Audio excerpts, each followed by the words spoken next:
The crash wasn't loud.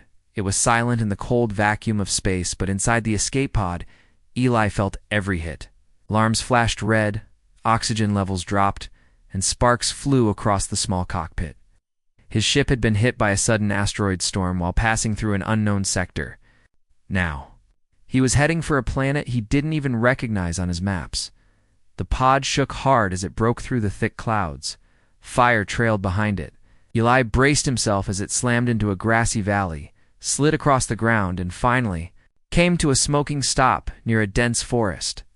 Everything went dark after that. When he woke up, the air was warm and sweet. Not the smell of fire or fuel, but something like fresh bread.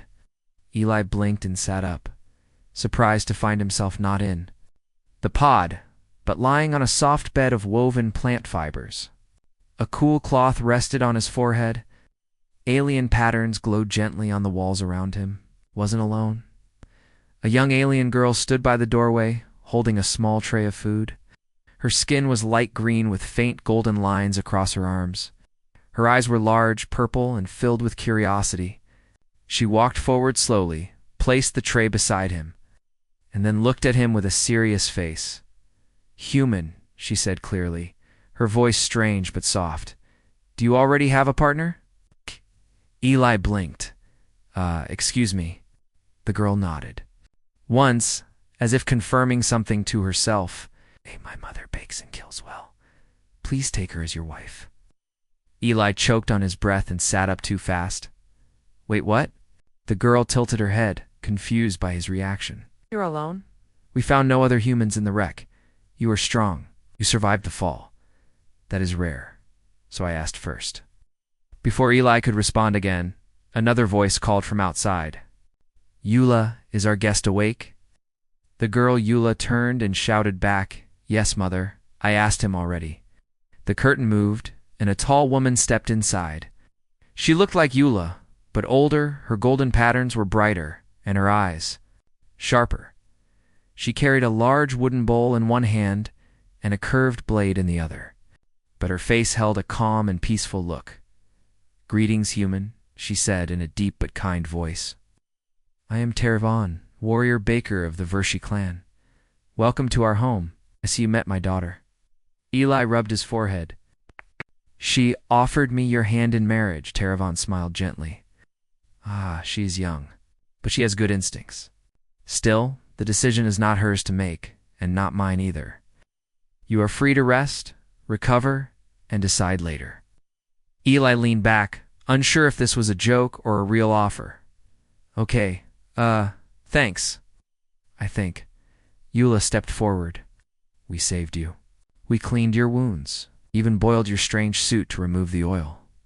You are our guest. We do not lie." Tervan sat down beside him and placed the bowl on his lap. It smelled amazing like roasted fruit and something buttery. "You must eat. Healing begins with warmth." Eli slowly took a bite. To his surprise, it tasted like cinnamon bread. With a hint of pepper, warm, spicy, and comforting, "This is really good." Tervan nodded with pride. "My family has baked since before we learned to fly ships. But we also defend our homes. Every true baker of Vershi must also know how to fight." Eli looked around the room. There were blades on the wall, hung beside oven tools. A strange mix of warmth and danger filled the space. "So, ain't you fight and you bake?" he asked. "Yes," Eula said proudly. "The mother once burned down a raider camp with flaming pies." Eli stared at her, unsure if she was joking. "That's impressive." Tervan gave a small chuckle. "They underestimated us." "Many do. Now, rest, human. Your body needs time. And when you are stronger, we will talk more. Not just about marriage, but about your return." As Tervan stood, Eli suddenly remembered his pod. "Wait, my ship. Did you find it?" "We saw it. It's broken. But we can show you when you are ready," Eula replied. The room slowly grew quiet again. Eli leaned back against the soft wall, his body still sore, but heart slowly calming. He didn't know what kind of world he had landed on, but it was warm, strange, unlike anything he had expected. He looked at Eula once more. She was sitting, quietly staring at him with the same curious eyes. "Hey," he said, trying to smile. "Thanks for saving me." She blinked, then said, "Does that mean you will marry my mother?" Eli laughed again, this time with less shock and more amusement. "Let's just start with friends, okay?" Eula didn't understand the joke, but she smiled anyway. Eli woke up the next morning to the smell of warm bread and something that smelled like roasted roots. Sunlight peeked through the curtain walls of the Vershi home. He sat up slowly, feeling better than before. His bruises had faded and the bandages on his arm were tight but clean. Outside, he could hear soft voices and the sound of metal hitting wood. The village was alive. As he stepped outside, the cool breeze brushed against his skin. Small houses made of smooth stone and green. Branches stood in a circle around a central fire pit. Alien children ran between them, and adult Vershi worked quietly. Some sharpened weapons, others mixed ingredients in large bowls. Yula was sitting near the fire, cutting strange red fruits. She looked up and waved. "You survived the night. Good." Mother said that means you're stronger than you look. Billy walked over, rubbing the back of his neck. "Yeah, your mother's food probably helped. She'll be happy to hear that," Eula said. "She's been preparing for the clan's offering." "Today's baking trial." "Baking trial?" Eli asked before Eula could answer. Taravan approached from behind. She was dressed in a dark brown cloak with gold threads, holding a basket of glowing spices and a long flat blade on her back. Her hair was tied up with leaves. "You are well," she said simply. Eli nodded. "I feel much better. Thank you." "Really? Then walk with me," she said, and turned without waiting for a reply. Eli followed her through the village. They passed a group of warriors practicing sword drills and bakers rolling thick dough over hot stones. It was a strange mix, like a cooking school and a combat. Camp had merged into one place. "Your people fight with ships and machines," Taravan said as they walked. "We fight with blades and flavor." Eli smiled, unsure if she was serious. "Flavor, taste can calm an enemy, or enrage them," she replied. "The right spice can confuse the senses. The wrong one can burn the throat. Our food is part of our war." "So this trial today, is it a fight or a bake-off?" "Both," she said, looking straight ahead. "Each warrior baker presents a creation. The dish must survive the heat of the ovens and the judgment of the elders. If it does, it earns a name and a place in the scrolls." "And you're entering?" "Always," she said. "It is my duty. Today you will help me." Eli blinked.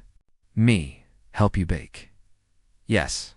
Your hands are steady. Your tongue is not afraid of new things. And your outsider thoughts may guide my flame." "I'm not a cook, right?" Taravan glanced at him. "Then you will learn." They entered a circular stone building near the edge of the village. Inside were rows of tools knives, rolling stones, fire pots, even strange fruit that floated in the air. Taravan began laying out ingredients, and Eli found himself putting on an apron without thinking, as the fire roared to life. Taravan began to mix thick purple flour with golden powder.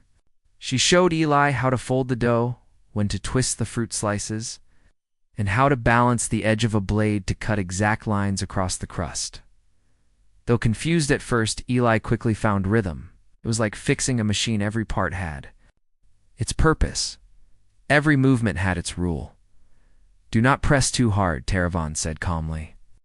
"Let the dough breathe. Do not fear the fire, it is not your enemy." Eli watched her, focused and strong, her movements like a dance. Her hands were firm, but gentle. This wasn't just cooking. This was art, battle, tradition. By mid-afternoon, the pie was ready. It glowed faintly with red light, and steam rose from the vents in the crust. It smelled like honey, pepper, something wild. Tarasingle, Quotes-Ven placed it on a flat board and carried it toward the center of the village, where the elders sat waiting. Villagers gathered around, watching silently. Eli stood by Eula at the edge of the crowd. "Your mother's serious about this?" he whispered. "She always is," Eula said. "But today's special." She added one human touch to the dish. What? Your idea to use salt crystals for crunch. She'd never tried that before. Eli felt his stomach twist. If this goes badly, it's my fault. Eula grinned. If it goes well, maybe she'll ask again about marriage. Eli coughed and looked away. The oldest elder stepped forward and sliced the pie. Steam rose, and the crowd waited. He took a bite, closed his eyes, and paused. Then he nodded once. Others followed, nods, smiles, a few wide eyes. The crowd began to murmur. She did it, Eula whispered. They accepted it. Teravan stepped back, bowed, and turned to look at Eli. She said nothing, but there was a small smile on her face. Not proud, not boastful, just a soft, quiet victory. Eli walked up slowly. That was amazing, he said. Terrasingle thought Fant. Looked at him. You helped. I owe you. Don't mention it. Really? He replied. You're the one who made the magic. She leaned slightly closer. Humans think too little of what they give. Before he could respond, she added, Tomorrow, you will see your ship. Eli nodded. I'd like that. As the sun set behind the trees, the village filled with warm voices and shared food. Eli sat near the fire, pie in hand, and for the first time in days, he didn't feel lost. He felt welcomed. The next morning, Eli followed Teravan and Eula through a narrow forest path. The trees were tall and blue-leaved, swaying gently in the wind. Sunlight broke through in golden rays, lighting their way. Eli carried a small pack of tools he had borrowed from the village. They were finally going to see the crashed escape pod. Yula walked beside him, skipping over stones and humming softly. She looked excited. How far is it? I asked. Not far, Teravan answered. Landed near the water cliffs? We moved you quickly after the crash. Smart move, Eli said. If the core had leaked, it would have been bad. Your fire egg made a deep hole, Eula added. The ground still smells strange there. Radio burn, Eli muttered. Hope I can still fix the comms unit. They reached the crash site after a short walk. The pod lay half buried in a slope of soft dirt and broken branches. Scorch marks spread out from the crater. The front hatch was partly open, wires hanging like broken vines. Eli climbed down and placed his hand on the metal shell. It was cool now. Memories of the crash rushed back, but he pushed them aside. He had work to do. Inside, things were worse than he thought. Most of the panels were fried. The navigation system was cracked. But the core was intact. More importantly, the emergency transmitter still blinked faintly. It's not dead, Eli said with a smile. Just sleeping. Teravan watched from above, arms crossed. Can it call your people? Maybe, he said. I'll need power and time. Eula leaned over the edge. We have sunstones and copper stones. In the village, we use them for cooking fires and energy stones. Can that help? Eli looked up at her, surprised. If it holds a charge, it might work. They returned to the village with the plan in place. The Vershi were curious but helpful. They brought glowing stones, old cables, and a strange goo that acted like paste. Eli began working from the edge of the crash site, building a new charge. Link from alien parts and human design. Days passed. Each day, Eli spent time fixing circuits and boosting signals. Each night, he ate with the villagers, sometimes beside Teravan, sometimes near the fire with Eula and the younglings. He was becoming part of them slowly, without trying. He learned their ways, their stories, their jokes. He shared human tales too of Earth, the stars, and why humans painted their ships with teeth or lightning bolts. One evening, as he tightened the last link on the cum unit, Eula brought him something wrapped in green leaves. From Mother. She said, eat it before the first light. It will bring luck to your signal. Eli laughed and took it. I'll take all the luck I can get. The next morning, he powered the COMMS. A soft hum filled the air. The signal light turned green. Double quotes, yes, Eli shouted, jumping up. The message would repeat every 6 hours, an automated beacon. It might take weeks, maybe more, but someone would. Here at Terra, single quotes Ven arrived with water and sat beside him. You look pleased, she said. It's working, Eli said proudly. Someone out there will hear it. And then you will leave, she said calmly. His smile faded. Maybe. I mean, probably. Teravan looked out at the trees. The Vershi never beg. We do not cling. But we remember those who bring fire and calm. Eli didn't know what to say to that. He just nodded slowly. Do you still fear me? She asked suddenly. Eli turned to her. No, not anymore. Good, she said. Fear is a bad way to start a family. Eli blinked. Wait, are we still on that topic? She smiled softly. My daughter is persistent. She is, Eli admitted, then grinned. But you're not exactly shy either. I was once, Teravan said. Before the wars, before the flame trials. But life teaches you to stop waiting. A long silence passed between them. Then Eli said, I still don't know what I want. And stay until you do, she replied. Later that evening, a strange alarm horn echoed across the village. Eli stood up quickly. What's that? Scout? Call, Eula shouted. Someone is coming. Not one of us. Darvan's face darkened. Raiders. Eli followed them as the village gathered near the outer walls. From the hills, they could see shadows moving fast and quiet.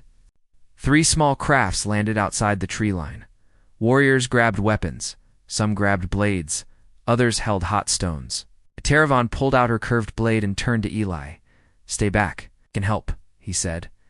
Then stand beside me. She replied as the Vershi prepared for defense. Eli's heart raced. He had fixed machines, survived crashes, even built signals, but now it was time to see what kind of man he really was beside those who had fed him, saved him, and maybe even offered him something more. Eli stood next to Teravan as the Vershi warriors formed a half circle around the village entrance. The forest behind them was quiet, but the air felt heavy. Everyone waited, holding their breath, as the shapes in the trees moved closer. 3 Raiders stepped into the open. They wore dark armor made of metal and bone, with red lines painted across their faces. Each carried a long blade and a small cannon on their backs. They didn't speak at first, they just stared. Then one of them stepped forward. We came for the scrolls, he said in a deep voice. And the baker. Teravan took 1 step forward, blade still down but her eyes sharp. You cannot have either, the raider laughed. Your baking magic can't stop real warriors. Step aside. Eli noticed Eula gripping a small sling behind her mother. Her face was tense but fearless. You have 1 chance to leave Teravan. Warned, we have 1 mission, the raider replied. Take her. Without another word, 2 of the raiders rushed forward. The Vershi moved fast. 1 warrior blocked the first strike. Another launched a hot stone into the 3rd raider's chest, knocking him down. Terra single quotes Vaughn spun forward with her blade, cutting low and swift. Her movement was clean, practiced. She struck 1 raider across, the leg forcing him to drop. The second one came straight for her. Eli jumped in, grabbing a long baking rod and swinging it into the raider's side. It wasn't strong, but it was enough to distract him. That moment was all Teravan needed. She flipped the raider over with her leg, slammed her elbow into his chest, then pressed the tip of her blade against his throat. Enough, she said. The 3rd raider tried to run, but Eula stepped in front of him and slung a glowing stone at his head. He dropped instantly. The battle was short. Messy, but the Vershi had won. As the dust settled, Eli helped Eula sit down. She was breathing hard but smiling. You did good, he said. You too, she replied, for a human. Teravan stood. Over the captured raider? Who sent you? He stayed silent. Speak or I feed you my burnt crust bread, she warned. He flinched. It's a black hand, he said quickly. They want your spice scrolls, the ones that melt armor. We have no such scrolls, Teravan said. They don't care. They believe the legends. The elders arrived, took the raiders away for questioning, and ordered the area to be guarded for the next 2 days. That night, the village held a quiet gathering around the fire. Not a celebration, just comfort. Family sat close. Warriors sharpened blades. Bakers warmed extra food. And Eli sat between Taravan and Eula, feeling like one of them. "You were brave today," Taravan told him. "I didn't do much," Eli replied. "You stood beside me," she said. "It's more than most." He looked at her. "You really think they'll come back?" "Yes," she said. "The Black Hand doesn't give up easily. Then we need to prepare." Taravan nodded. "We will." "And you, human, what will you do?" Eli was quiet for a moment. "I sent the signal. My people might come soon.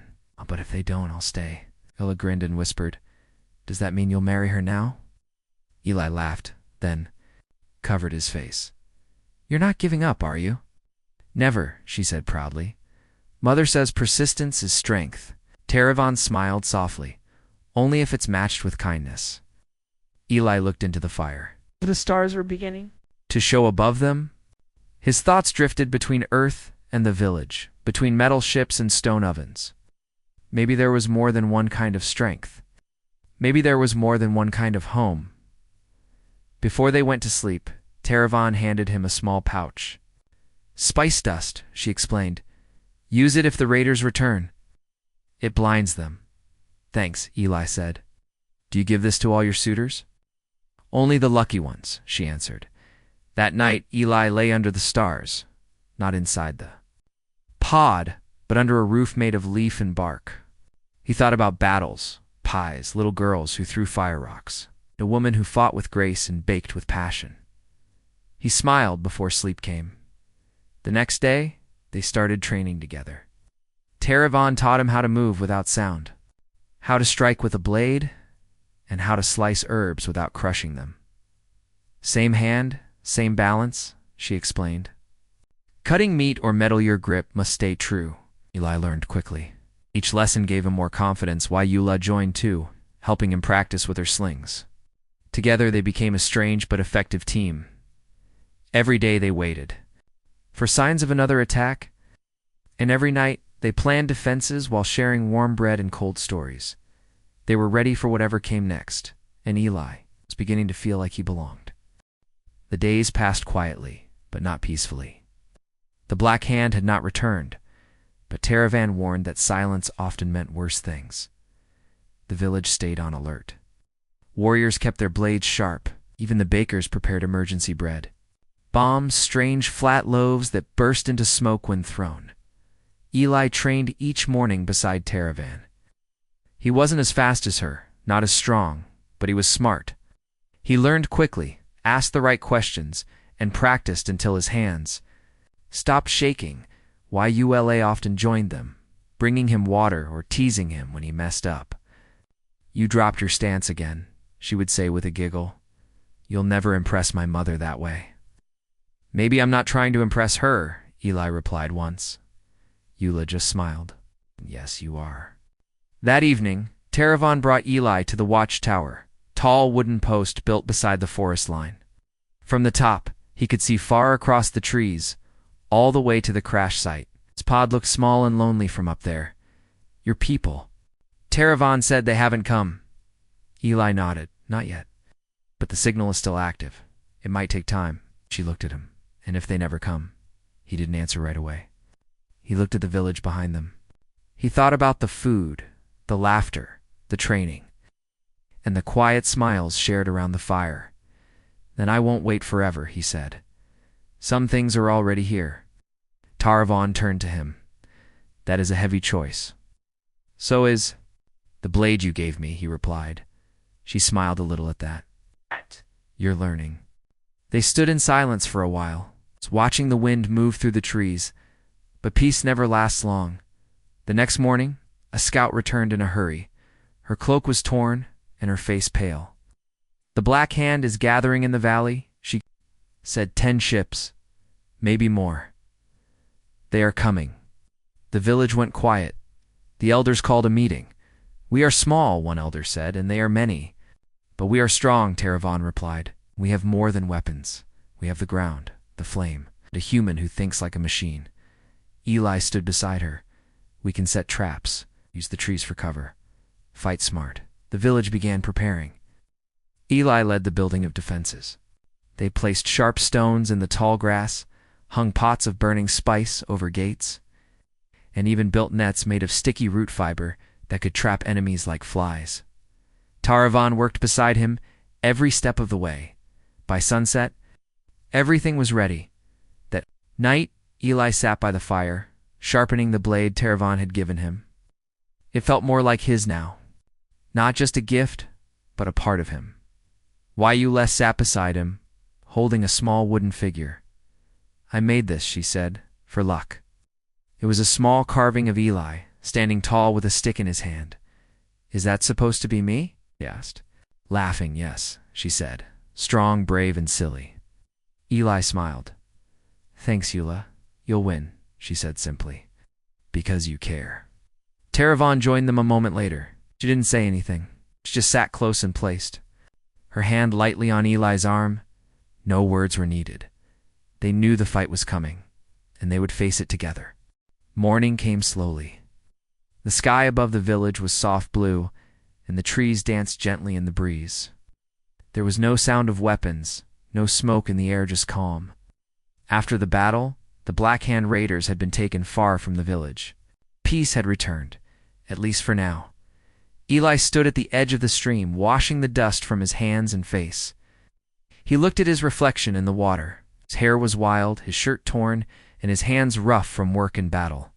He barely recognized himself, but not in a bad way. He heard footsteps behind him and turned to see Taravan approaching. She carried a basket of soft bread and 2 cups made from carved bark. "Eat," she said simply, handing him one of the warm rolls. "And drink. You've earned it." Eli sat on a stone near the water. You know, back home, nobody would believe this story. Taravan sat beside him. "Do you wish to return?" Eli looked up at the sky. "I don't know anymore. Thought I did, but something changed." "You changed?" she said. He nodded. "Maybe this place did it. Or maybe it was you." They sat in silence for a while, sharing the bread and listening to the stream. Eli had never known peace could feel like this, quiet, strong, and full of meaning. Yula ran toward them, waving something in her hand. "The pod light is blinking again," she shouted. "Someone's answering your signal." Eli stood up quickly. "What, are you sure?" "Yes," she said, breathless. "It's a different sound. My friend heard it." Eli and Taravan followed her to the crash site. The small panel on the side of the pod flashed green, then yellow, then green again. A soft voice came through the speaker. "This is Search. Ship Aurora, we received your beacon. Response required. Identify yourself." Eli stepped closer and pressed the come button. "This is Eli Benson, survivor of Escape Pod 77. I'm alive. I'm safe." There was a pause.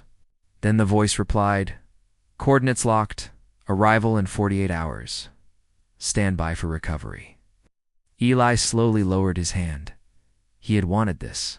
He had waited so long for that signal, and now that it had come, his heart felt heavy. Placed a hand on his shoulder. "You will go." "I'm not sure," he said quietly. "You must decide soon," she said. "They will not wait forever." Back in the village, the elders called a meeting. They thanked Eli for helping them fight, for standing beside them when the danger came. They told him he would always have a place with them if he stayed. Yula made a small fire cake and wrote his name into the crust using sweet dust. "So you never forget us," she said. Eli smiled but didn't say anything. He hadn't forgotten anything. Every smell, every sound, every laugh from these people, it was already part of him. Tarasinkel quotes V and sat with him that night beneath the stars. "You could ask to stay," she said. "They'd let me," he asked. "Yes," she answered. "You are. Not just a visitor anymore." He looked at her. "Would you want that?" She didn't speak right away. Then she reached into her cloak and pulled out a small wrapped box. "Open it when they arrive," she said. "Not before." The next morning, the sky lit up as the rescue ship entered the atmosphere. It was a shining silver vessel, far bigger than the pod. It landed just outside the village walls. Eli stood at the gate with his pack. Taravan and Eula stood beside him. A human officer stepped out of the ship and approached. Eli Benson. Yes, Eli said. We're here to bring you home. Eli looked at Taravon. She didn't move, didn't speak. Eula held his hand. Can I take something with me? He asked. Yes, personal items are allowed. He looked at Taravon again. What about someone? The officer paused. That depends. Eli took a deep breath. Then he turned to Taravon. You once said not to fear fire. I'm not afraid anymore. She raised an eyebrow. Is that a proposal? No, Eli said with a grin. It's a promise. Eula cheered loudly, jumping up and down. I knew it, Taravon smiled. Then I will come. They stepped onto the ship together. As it lifted into the sky, Eli opened the small box Taravon had given him. Inside was a tiny spice stone, warm to the touch, and a folded note. The note read, For flavor, for memory, for fire that never fades. Eli held it close. Because now, no matter where he went, part of him would always belong to a woman who baked and fought with equal strength.